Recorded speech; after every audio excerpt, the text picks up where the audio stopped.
सोचिए, अगर शहरों का कचरा, वही कचरा, हमारे घरों को रोशन करने लगे तो? अब ये कोई सपना नहीं है, बल्कि नागपुर में बन रही एक सच्चाई है। आज हम एक ऐसे ही जबरदस्त प्रोजेक्ट की बात करेंगे जो इंडिया के शहरों का फ्यूचर हमेशा के लिए बदल सकता है।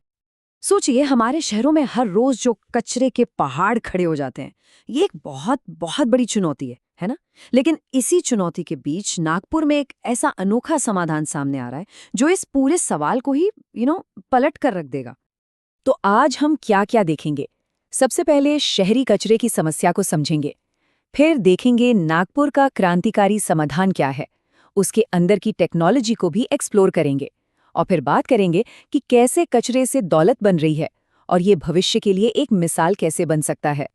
ठीक है, तो सबसे पहले बात करते हैं इस बड़ी शहरी चुनौती की। शहरों में ये जो ठोस कचरे की समस्या बढ़ती जा रही है ना, ये अब सिर्फ एक एनवायरमेंटल इशू नहीं रह गया है, बल्कि ये एक पूरा शहरी संकट बन चुका है। देखिए, जैसे जैसे हमारे शहर फैल रहे हैं वैसे वैसे कचरे के पहाड़ भी ऊंचे होते जा रहे हैं। और सच तो ये है कि इसे संभालने के जो पुराने तरीके हैं ना, वो अब पूरी तरह से फेल हो रहे हैं।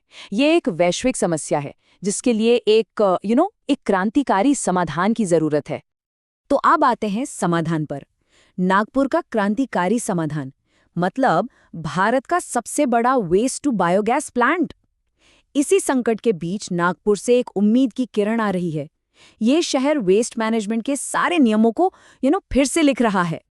तो नागपुर के भांडेवाड़ी इलाके में ये जो प्लांट है, ये हरित ऊर्जा और कचरा प्रबंधन में एक बहुत बड़ा कदम है। पर ये सिर्फ एक प्लांट या फैक्ट्री नहीं है, ये एक विजन है, एक साफ सुथरे भविष्य का। ऐसा लग रहा है जैसे नागपुर का ये इलाका भारत की हरित क्रांति का नया केंद्र बन रहा हो। अच्छा, अब इसके पैमाने की बात करते हैं। कितना बड़ा है ये प्रोजेक्ट? तो सुनिए, 1500 मीट्रिक टन हर रोज। इसको ऐसे समझिए जैसे सैकड़ों हाथियों के वजन के बराबर कचरा रोज प्रोसेस किया जा रहा है। कमाल है ना? और उस 1500 टन कचरे का होता क्या है? वो बदल जाता है एक साफ नवीकरणीय ईंधन में। हर दिन 550 से 600 टन कंप्रेस्ड बायोगैस यानी सीबीजी बनाई जाती है। ये वो ईंधन है जो हमारे शहरों को ऊर्जा दे सकता है और हमारे कार्बन फुटप्रिंट को भी काफी हद तक कम कर सकता है। तो कचरे से ऊर्जा, सचमुच। सवाल ये है कि आखिर ये जादू होता कैसे है? तो चलिए अब इसके अंदर की तकनीक को समझते हैं कि ये ड्राई एनारोबिक डाइजेशन आखिर है क्या और काम कैसे करता है। इस तकनीक का नाम है ड्राई एनारोबिक डाइजेशन। अब इसका मतलब क्या है? बिल्कुल आसान भाषा में समझें तो ये एक ऐसा प्रोसेस है जो कचरे को बिना ऑक्सीजन के तोड़ता है या गलाता है। और इसकी सबसे खास बात पता है क्या है? इसे काम करने के लिए अलग अलग किए हुए कचरे की जरूरत नहीं पड़ती। ये मिश्रित कचरे पर भी काम करता है, जो भारत जैसे देश के लिए तो सच में एक गेम चेंजर है। तो प्रोसेस बहुत ही सरल है। देखिए, पहले मिश्रित ठोस कचरा प्लांट के अंदर जाता है, फिर ये ड्राई एनारोबिक डाइजेशन तकनीक अपना काम करती है, उसे तोड़ती है और आखिर में नतीजा क्या मिलता है? कचरा नहीं, बल्कि कीमती संसाधन।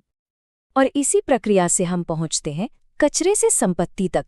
अब हम देखेंगे कि नागपुर प्लांट से क्या-क्या मूल्यवान चीजें निकलती हैं, क्योंकि ये प्लांट सिर्फ कचरा खत्म नहीं कर रहा, बल्कि उससे मूल्य बना रहा है। इस प्लांट की कुशलता कमाल की है।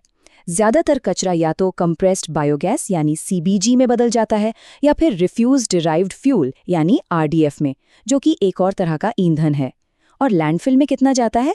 बहुत ही कम। सोच के देखिए, सिर्फ थोड़ा सा कचरा ही लैंडफिल तक पहुंचता है। ये एक बहुत बड़ी कामयाबी है। तो इस सब का फायदा क्या है? फायदे बहुत हैं। प्रदूषण कम होता है। लैंडफिल से निकलने वाली मीथेन, जो एक खतरनाक ग्रीन हाउस गैस है, वो भी कम होती है। कचरा एक संसाधन बन जाता है और सबसे बड़ी बात, शहरों का कचरा प्रबंधन सिस्टम बेहतर होता है। मतलब हर तरफ से फायदा ही फायदा है। एक परफेक्ट जीत-जीत की स्थिति।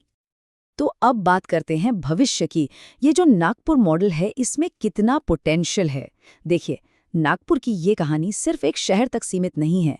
ये असल में भारत के बाकी सभी शहरों के लिए एक ब्लूप्रिंट हो सकता है, एक नया रास्ता दिखा सकता है। और ये भविष्य कोई बहुत दूर नहीं है। इस प्रोजेक्ट पर काम शुरू हो चुका है और 2026 तक ये प्लांट अपनी पूरी क्षमता पर काम करना शुरू कर देगा। सोच सकते हैं तब ये भारत के शहरी मंजर को बदलने में कितना बड़ा रोल प्ले करेगा। बिल्कुल, जैसा कि इस कोट में कहा गया है, ये प्रोजेक्ट बाकी शहरों के लिए एक प्रेरणा बनने की राह पर है। और यही तो इसकी सबसे ज़रूरी बात है कि अगर नागपुर ये कर सकता है तो भारत का कोई भी शहर इस मॉडल को अपना सकता है। ये एक उम्मीद जगाता है। तो आखिर में वही बड़ा सवाल, क्या ये मॉडल भारत के शहरों को पूरी तरह बदल सकता है? क्या नागपुर का ये मॉडल भारत के इतने बड़े कचरा संकट का जवाब हो सकता है? इसका जवाब तो वक्त ही देगा। लेकिन एक बात तो पक्की है, भविष्य काफी उम्मीदों से भरा और काफी साफ नजर आ रहा है।